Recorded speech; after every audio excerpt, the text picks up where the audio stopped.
Good afternoon. I'm so glad that you can be with me here today. Welcome to all of you. Wonderful to see you this week. We're doing Messy Faith. How does our faith help us through those difficult situations where we're not quite sure how we're supposed to negotiate right and wrong, the proper way to do it, the improper way to do it? Yesterday we were talking about what do we do when we've got those terrible jobs that we have to do but we don't want to do them. Today I want to talk to you about a problem that you've had, I've had, everyone on the face of the planet has, and that is, you know that one of the greatest things that we experience as human beings is that we get to experience this life together with other people. But every so often, there's a person that just absolutely makes you miserable. That there's some human being out there in the world that just sets your teeth on edge. It happens to all of us. So that's what we want to talk about today. How do we, as Christians, deal with the hard-to-love people? Now, of course, the first place we have to start is Scripture. So we're going to start here in the Gospel of Matthew. As Jesus here is talking to his disciples, we are in the 5th chapter, and Jesus says, "You have heard that it was said, 'Love your neighbor and hate your enemy.' But I tell you, love your enemies and pray for those who persecute you, that you may be the children of your Father in heaven." Now, when he's talking about this, I mean, maybe we think, well, I'm not enemies with this person. They just make my life miserable and awful, and I hate being around them. Well, I think that qualifies. I'm going to give you guys an example. When I was in high school, I used to come into this one class, and there was a girl who sat next to me. And I knew it was going to be one of those years because I came in, I sat down in my books, she had her head down on the desk.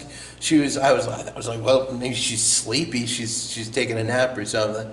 And like I set my book down and she looked over at me like, a person sitting next to me.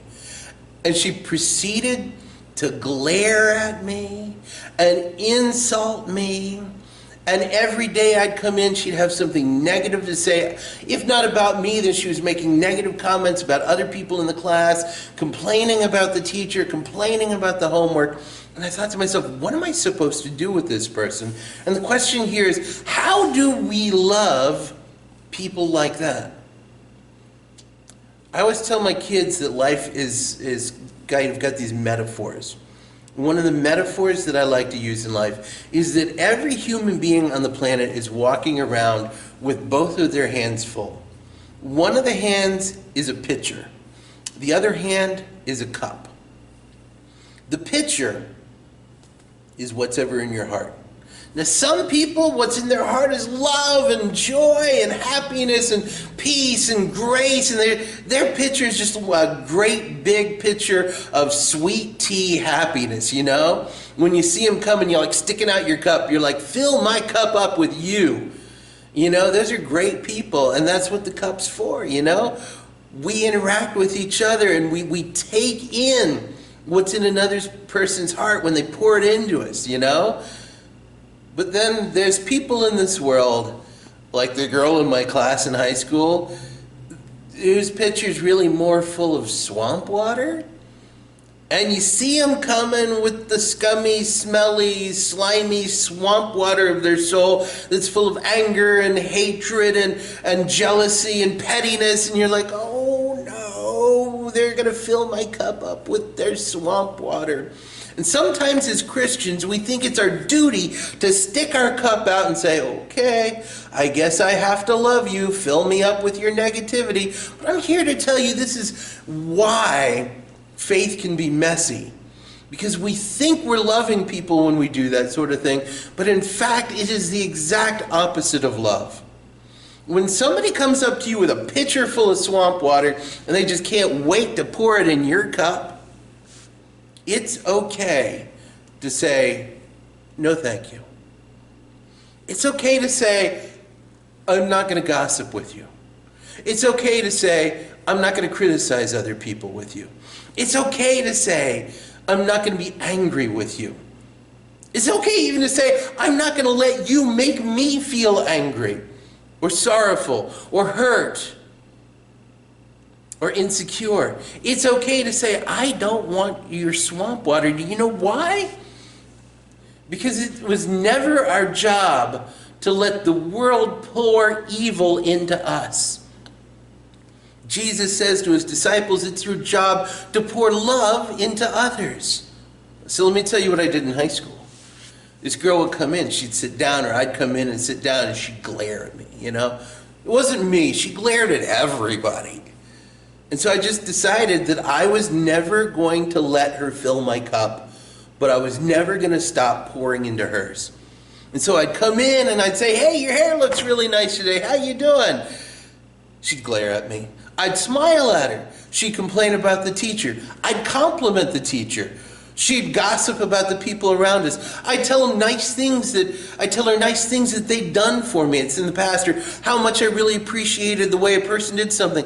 Every day she came with a pitcher full of swamp water, and I just covered my cup and said, no, thank you very much, but here I'm going to pour love and grace and mercy and the love of Christ in your cup.